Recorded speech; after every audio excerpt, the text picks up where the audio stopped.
હાલો. બોલો ખેડૂત મિત્ર, તમારી ઓળખાણ નહીં આપતા યુટ્યુબમાં આપણે મૂકતા હોઈએ છીએ. તમારા 18-19 પેજ છે એ હું વાંચી ગયો છું. હવે તમે ખાલી ટૂંકો પ્રશ્ન બોલો એટલે બીજા ભાઈઓને ખબર પડે. હા, એમાં એવો પ્રશ્ન છે, આપણે હાથભરમાં જમીન પૂરી બોલે છે અને ટિપ્પણમાં ઓછી બતાવે છે. તમે માપણી પર કઢાવી 4 માપણી શીટ છે, તમારા બધા પેજ હું જોઈ ગયો, એમાં હિસાબ ફોર્મ પણ છે.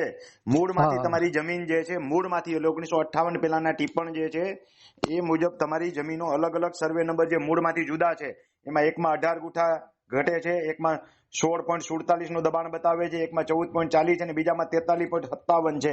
હવે 138 સર્વે નંબર કોનો છે? સરકારી છે કે માલિકીનો છે?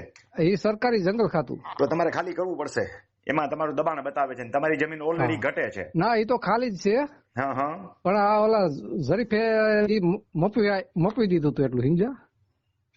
તો એને દબાણ શું કામ બતાવ્યું? ઝરીફે આપ્યું તો એટલે અમે એમાં ઢોર બાંધતા ને એવું કરતા, બાકી વાવેતર નથી કરતા. તો કાંઈ વાંધો નહીં, ઢોર બાંધો, એમાં કઈ તમને ના નહીં પાડે છે? વિરોધ કરે છે? ના ના ના, ના નથી પડતા. બસ, તો એ વાપરો, એ દબાણ ખાલી કાયદેસર કહેવાય ચોપડી ઉપર.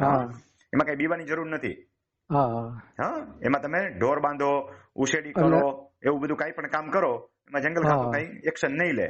એક્શન લે તો ખાલી કરી દેવાનું.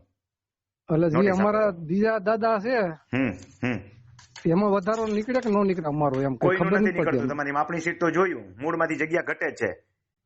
એવું છે એમ ને? હા, ઓલા હાકર ટીપણના માપ હતા ને, હાકર વાળા, હાકર કડીના, એટલે એ સમયની મૂળની ભૂલ છે 4 સર્વે નંબરની. તમારી જમીન ટોટલ રિવેક્સેશન મશીનથી માપી છે, એટલે એમાં ક્યાંય ક્ષતિ નથી.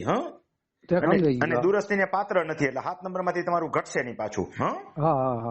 જો કેજેપી કરાવતા નહીં, નકર ઘટી જશે. આમાં રેડ કલરનો સિક્કો છે, બ્લુ કલરનો સિક્કો આવશે, કેજેપી દુરસ્તી થશે તો તમારી જમીન બધામાં થોડી થોડી ઘટી જશે. 1 વીઘો જેવી છે, બીજાની અંદર 1 એકરમાં થોડીક વધારે છે, એટલી છે. એટલે દુરસ્તી નથી કરાવવાની થતી, જેમ છે એમ વાપરો. હા, ભલે ભલે ભલે ભાઈ.